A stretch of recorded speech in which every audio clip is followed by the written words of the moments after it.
Assalamualaikum warahmatullahi wabarakatuh. Jumpa lagi dengan channel Tiga Lelaki, channel inspirasi dan informasi.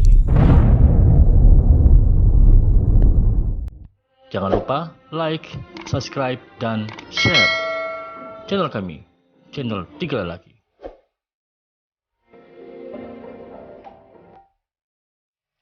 Assalamualaikum warahmatullahi wabarakatuh. Selamat sore. Jumpa bersama saya Joni Albert. Saat ini yang akan menjadi kandidat presiden Satlantas Polres Oku Timur. Pada kesempatan sore hari ini berjumpa dengan dua orang lelaki yang ganteng bersama kami jadi tiga lelaki. Mengawali perjumpaan pada sore hari ini kami punya tagline, yaitu tidak ada orang yang baik yang tidak punya masa lalu, dan tidak ada orang jahat yang tidak punya masa depan. Semua manusia memiliki kesempatan untuk berubah. Masa depan bukan hanya milik orang baik, tapi milik orang-orang yang mau mengubah dirinya menjadi lebih baik. Tentu kita semua punya masa lalu, dan tentu juga kita semua punya masa depan. Yang pasti masa lalu dan masa depan punya hubungan yang sangat erat.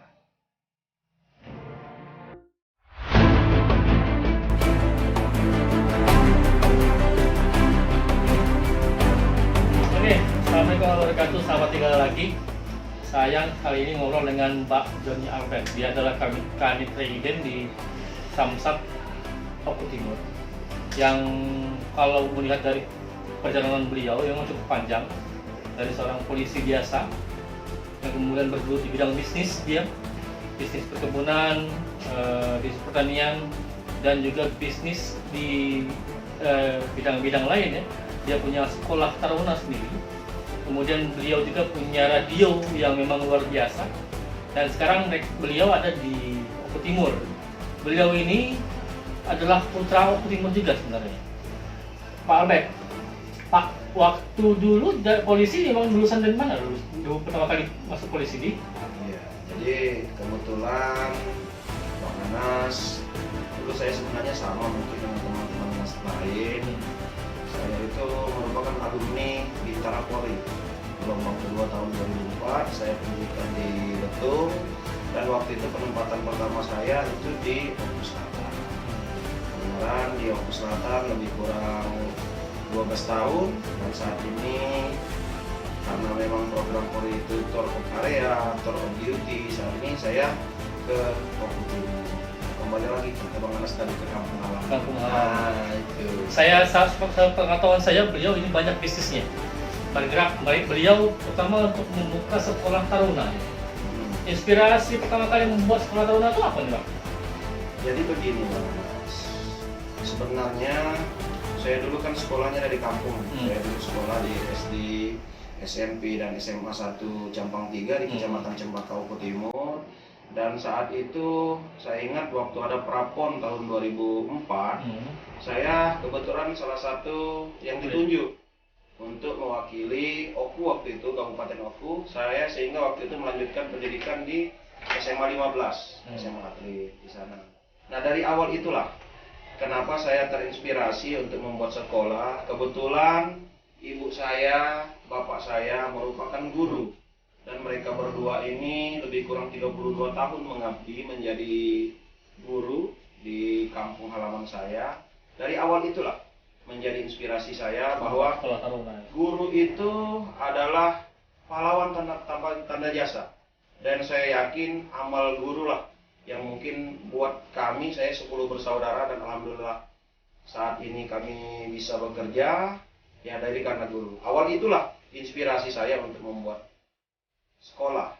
Karena modelnya diambil taruna. Ya, jadi seperti ini Bang Anas, kekhawatiran kita sebagai seorang orang tua rata-rata mungkin sama. Karena keinginan kita anak kita itu punya kedisiplinan, punya budi pekerti, ya. Sudah itu mungkin punya ilmu pengetahuan. Kenapa di SMA Taruna kita lebih kedisiplin? Karena kenapa di sana ada saya waktu itu mengajar juga di sana, ada teman kita dari anggota TNI mengajar. Tentu pengalaman-pengalaman kita di dunia pendidikan baik TNI maupun Polri itulah yang kita transfer kepada anak-anak. Jadi intinya kenapa itu dipilih Taruna, karena pengen mewujudkan anak-anak yang punya karakter melalui disiplin bersekolah seperti itu. Pak Albert, semenjak Anda jadi polisi tahun 2004 ya? Iya. 2004 sampai sekarang, saya lihat nih, saya data nih, banyak penghargaan yang kalian dapat. Dari mulai presiden, dari menteri, segala macam nih. Bahkan katanya sudah sampai ke beberapa negeri ya, beberapa luar negeri yang udah Bapak kunjungi. Prestasi-prestasi apa aja yang dari dapat ini? Sebenarnya ini Bang Anas, kalau menurut saya, kalau saya dulu ya tidak punya impian seperti itu, tetapi mungkin takdir Tuhan yang membawa ke sana, ya alhamdulillah lah, mungkin itu merupakan rezeki saya. Ya mungkin sudah ada beberapa negara yang sempat saya kunjungi, baik itu kegiatan yang dibiayai oleh negara maupun dari institusi saya, yaitu Polri ya. Jadi sebenarnya mungkin ini teman-teman saya yang lain juga bisa, Mas. Mungkin kita juga mempunyai kesempatan yang sama.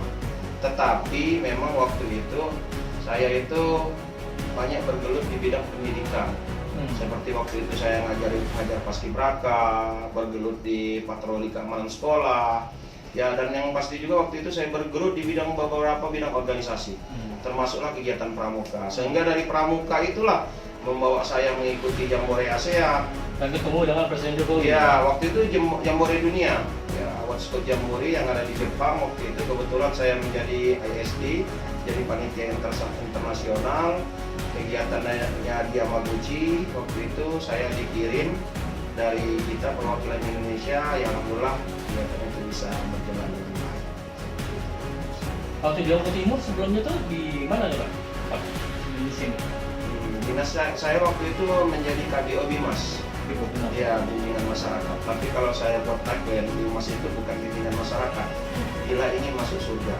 Dari awal tagline itulah, bila ingin masuk surga, saya waktu itu mengajak beberapa teman saya. Waktu itu saya dapat TR, Bang Anas, dapat TR, dan kebetulan saya terpilih waktu itu satu-satunya dari Sumatera Selatan mendapat talent scouting Kapolri untuk melanjutkan pendidikan SEP, secapa ya. Jadi waktu itu diundang, saya mendapatkan pin emas untuk ke Jakarta, dan alhamdulillah saya sekolah.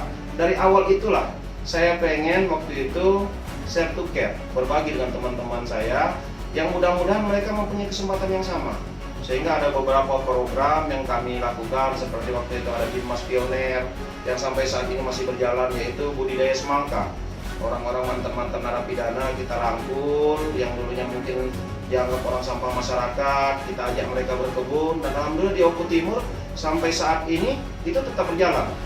Di wilayah Tumi, di Bolbol itu kemarin 2 hari yang lalu saya panen. Nanti mungkin kita sama bisa cobalah panen Dimas Pioner. Sepengetahuan saya, bahkan nih Pak Bupati Oku Timur, Khalid Muwardi, begitu antusias dengan Pak Albert ketika bertemu, bahkan disebut-sebut nama Albert di bidang pertanian itu, bisa mengembangkan pertanian itu. Awalnya tuh mana tuh bisa bertemu dengan Pak Albert, bisa jadi industri sendiri di bidang perkebunan? Ya, mungkin kebetulan juga Bang Anas ya, karena beliau juga kan salah satu tokoh di Oku Timur yang mungkin memang konsen di bidang pertanian. Mungkin sama dengan visi misi kita. Saya juga ya selain anggota Polri, sebenarnya saya juga ya bahasanya dari kampung, anak petani. Ya dari awal itulah sebenarnya satu visi dan misi saja dengan beliau, ingin memajukan Kabupaten Oku Timur. Dan notabene saya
Setelah terjadi perubahan nih, perubahan di Samsat, begitu mudah masyarakat untuk mengurus berkas ini ya.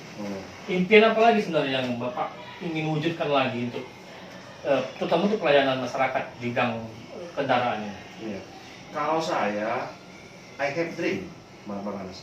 Saya mempunyai mimpi yang saya bilang tadi, membuat inovasi. Inovasi itu yang saya sampaikan tadi ya, yang dulunya susah menjadi mudah. Kita nggak usah muluk-muluk lah. Ya, yang dulunya susah menjadi mudah ya termasuk inovasi.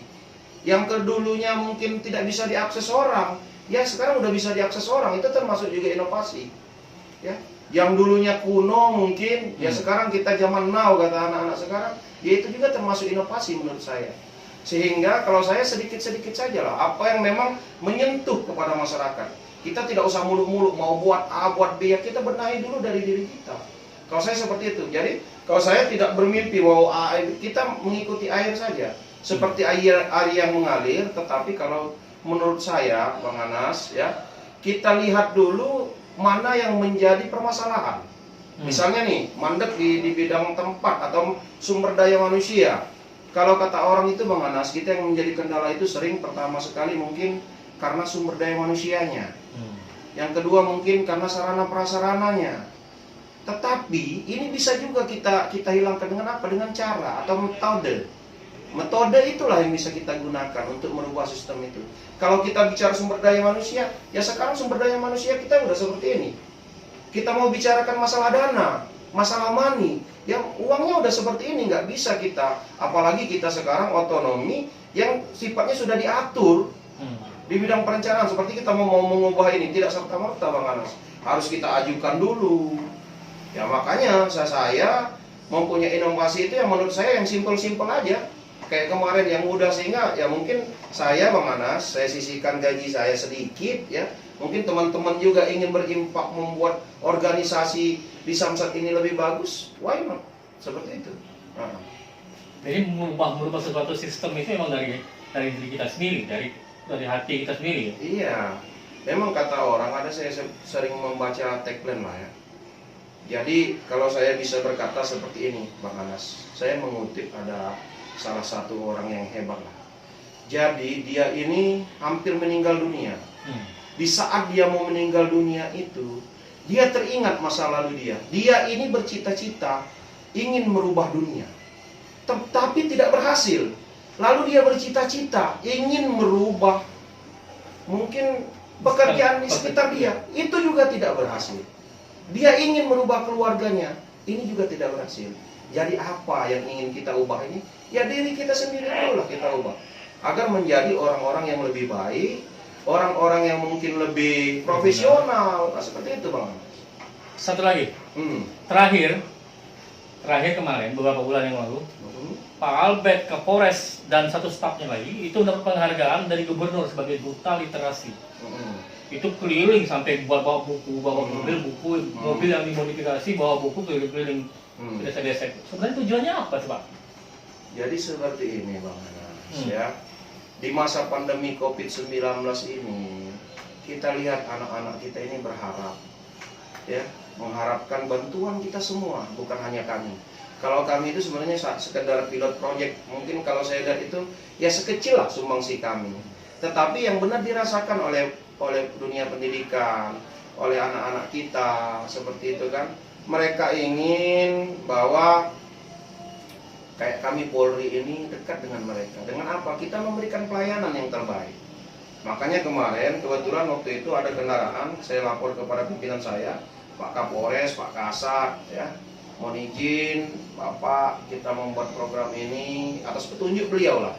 Inovasi dari beliau, ya udah ini Pak Albert, coba kita terapkan, kita laksanakan di daerah-daerah mana yang susah dijangkau, yang memang butuh kehadiran kita untuk memberikan bantuan. Jadi itu kemarin bantuannya berupa wifi gratis dengan kekuatan 20 Mbps untuk 60 orang bisa dengan bersama. Sudah kita lakukan uji coba kemarin di daerah Bolbol, juga di daerah BP Peliung, Banu Ayu yang memang sinyalnya agak sulit, ya alhamdulillah diterima dengan baik dan masyarakat itu memberikan support, memberikan apresiasi kepada kita. Dan harapannya Bang Anas, bukan hanya kami, tetapi kita semua. kenapa tidak kita bisa membantu orang-orang yang susah, membantu orang-orang yang mungkin anak-anak lah, khususnya di dunia pendidikan lah, coba kita bantu bersama, memberikan win-win solution untuk mereka. Mungkin seperti itu. Saya punya penasaran satu hal dengan beliau. Beliau masih muda, sukses di bidang apapun, di Polri dia sukses, di bidang ekonomi juga sukses. Sebenarnya apa yang menjadi prinsip hidup atau pegangan hidup Pak Albert sendiri biar menjadi inspirasi bagi orang banyak gitu? Iya. Kalau saya seperti ini Bang Anas ya, kita itu tidak usah neko-neko. Kita jalani hidup dan kehidupan ini apa adanya. Tetapi ya kita harus beda, harus mempunyai pembedaan dengan orang lain. Ya kita tidak harus bermimpi yang menjadi super hebat, tidak usah, kita ikuti saja seperti air mengalir.